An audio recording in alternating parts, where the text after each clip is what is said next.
Adelaide family, John, Emily, and their 2 children, were the picture of a perfect suburban life. But behind closed doors, darkness was waiting, and what happened inside their home shocked an entire city. In this investigation, we uncover the chilling events, the hidden secrets, and the horrifying truth behind the Adelaide family murders. Adelaide's suburbs had always been the picture of peace and familiarity. Tree-lined streets, manicured lawns, and the soft hum of everyday life gave the impression of safety and comfort. Neighbors waved at one another, children played freely, and the rhythm of daily life rarely held surprises. The Adelaide family blended seamlessly into this idyllic setting. On the surface, they seemed like any other family, loving, responsible, and well-liked by those around them. But appearances, as the saying goes, can be deceiving. One chilly evening, as the sun dipped behind the rooftops, a neighbor walking past the Adelaide residence noticed something unusual. The front door, normally locked at this hour, was ajar, swaying slightly in the wind. A shiver of unease ran through the neighborhood as she hesitated, unsure whether to call the family or the authorities. Within minutes, the police had arrived, cordoning off the quiet street and sending shockwaves through the community. Inside, what they found was almost unimaginable. The Adelaide family, parents and 2 children, had been brutally murdered, their home left in a state that spoke of violence and chaos. Every room told a story of intrusion and terror, and the investigators could feel the weight of the crime pressing down on them. The tranquility that had defined the neighborhood vanished instantly, replaced by fear and disbelief. Friends, neighbors, and acquaintances struggled to comprehend how such horror could occur in a place they had always considered safe. Questions raced through everyone's minds. Who could commit such a crime, and why? The answers were not immediately clear, but detectives knew that every second counted. They had to uncover the truth behind the door that now symbolized unimaginable darkness and unravel the events that had shattered the peaceful life of the Adelaide family. As the investigation into the Adelaide family murders deepened, detectives began to uncover layers of complexity hidden beneath the family's outwardly normal life.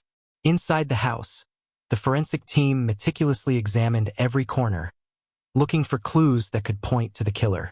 Small details that might have seemed insignificant to outsiders now became critical pieces of the puzzle. Financial records revealed unusual withdrawals and unexplained transfers, suggesting that someone may have been exploiting the family's resources. Personal diaries and journals told a quieter, darker story. Notes filled with stress, anxiety, and hints of fear that had never been shared with friends or neighbors. For the investigators, it became clear that the crime was not random. Someone with knowledge of the family's routines and vulnerabilities had carried out these brutal acts. The forensic team also discovered traces of an unknown person. Fingerprints, partial DNA, and subtle signs that someone had moved through the house deliberately, avoiding detection. Each piece of evidence suggested a killer who was careful, calculating, and intimately aware of the household's daily patterns.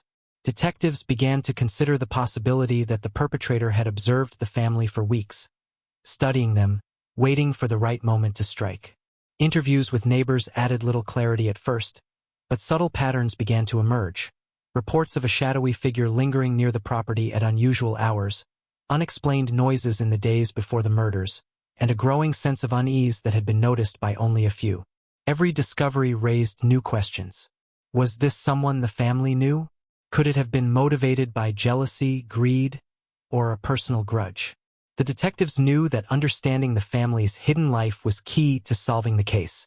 What had once seemed like a perfect, quiet suburban existence was now revealed as fragile, vulnerable, and dangerously exposed. As the investigation progressed, the detectives realized the Adelaide murders were far more intricate than they had initially imagined. Surveillance footage from nearby streets revealed a figure who seemed to appear repeatedly near the family's home at odd hours, moving with a deliberate caution that suggested premeditation. Neighbors began recalling small details they had previously dismissed.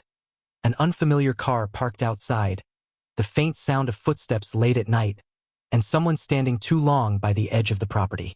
These small fragments began to form a chilling pattern. The killer had been watching the family, studying their habits, and planning the attack long before anyone realized something was wrong. Analysts pored over phone records, emails, and social media activity, uncovering cryptic messages and connections that hinted at someone with a disturbing obsession. The detectives noticed that these communications often referenced the family's routines, daily habits, and even private fears revealed in their journals.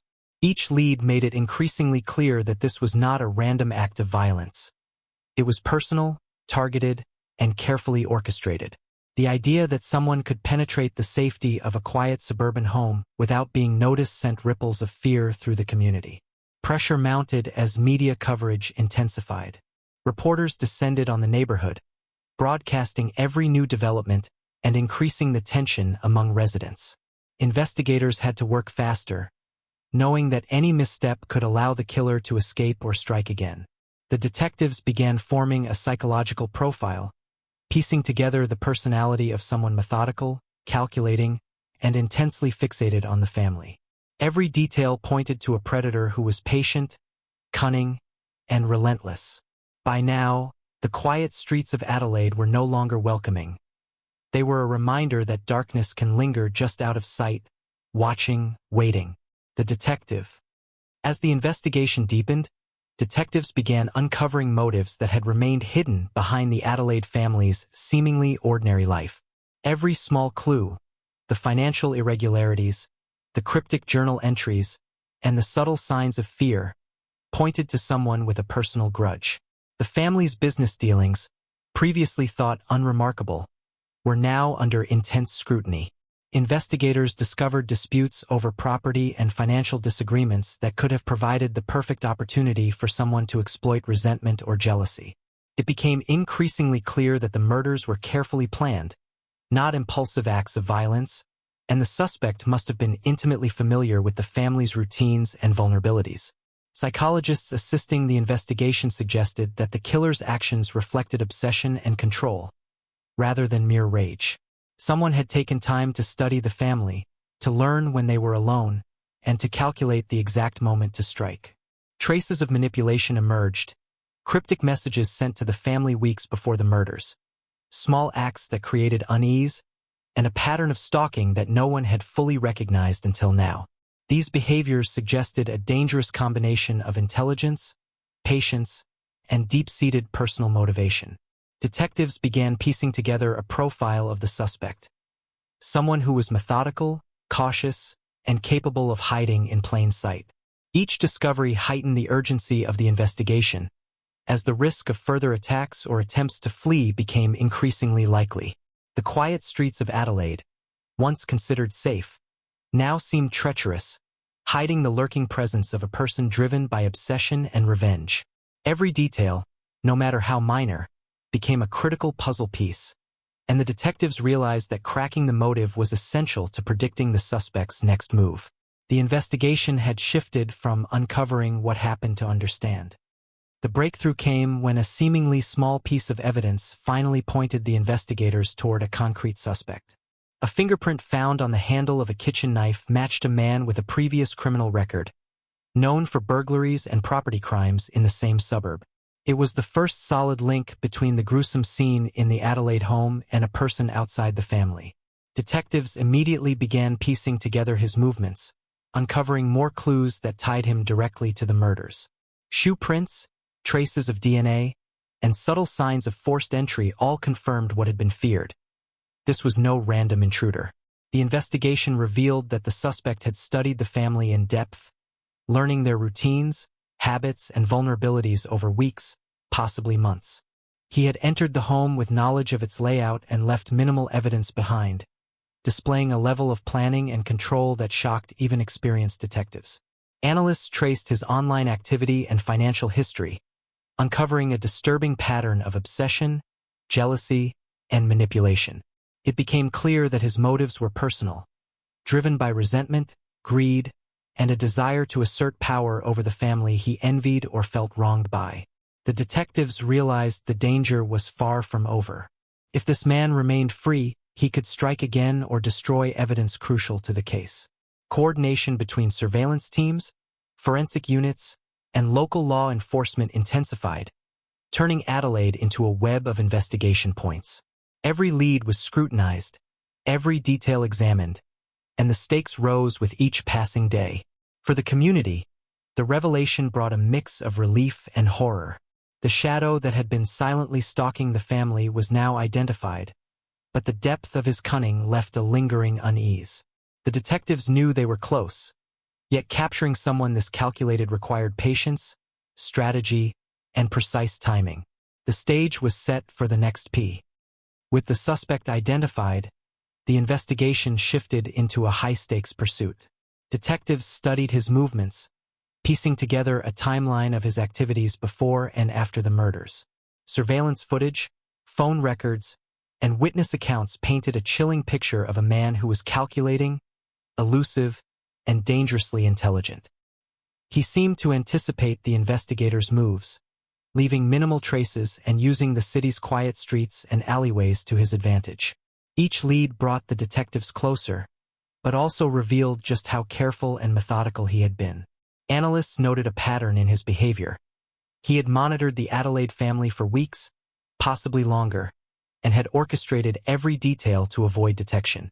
He had observed when they left the house, when they were alone, and even the times when neighbors were least likely to notice unusual activity. The detectives realized that catching him required not just skill, but patience. Any misstep could allow him to vanish, leaving justice for the family elusive.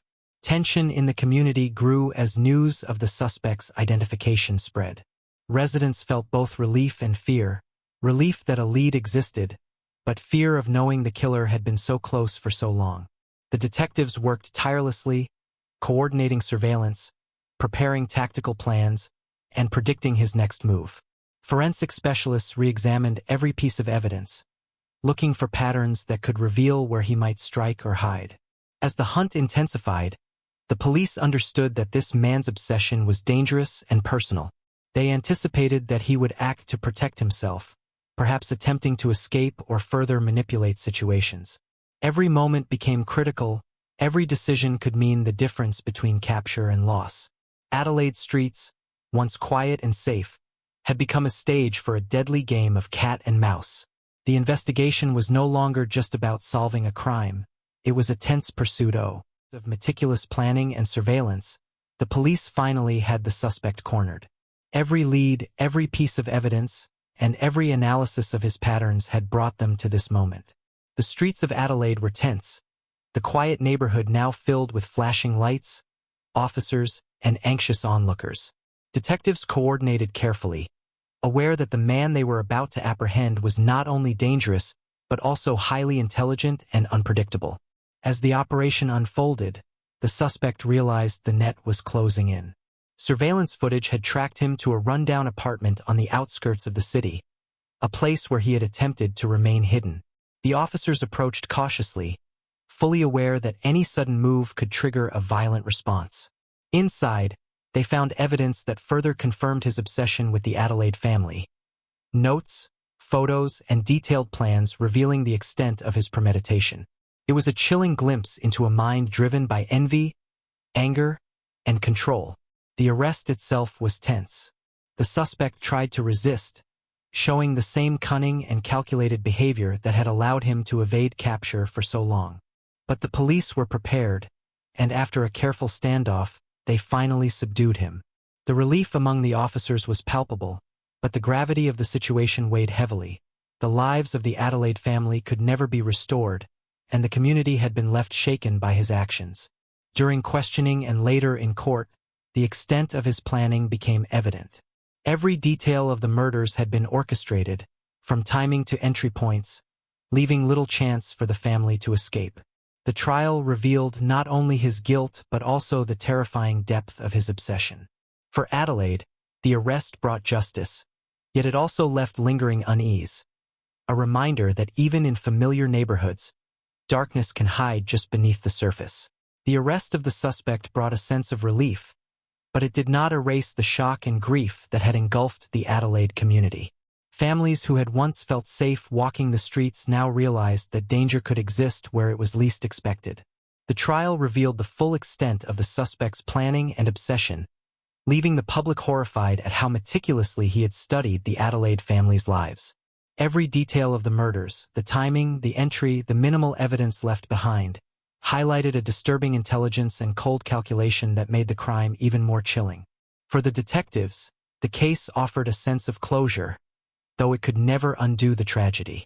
They reflected on the months of tireless work, following leads, analyzing data, and piecing together the suspects' patterns.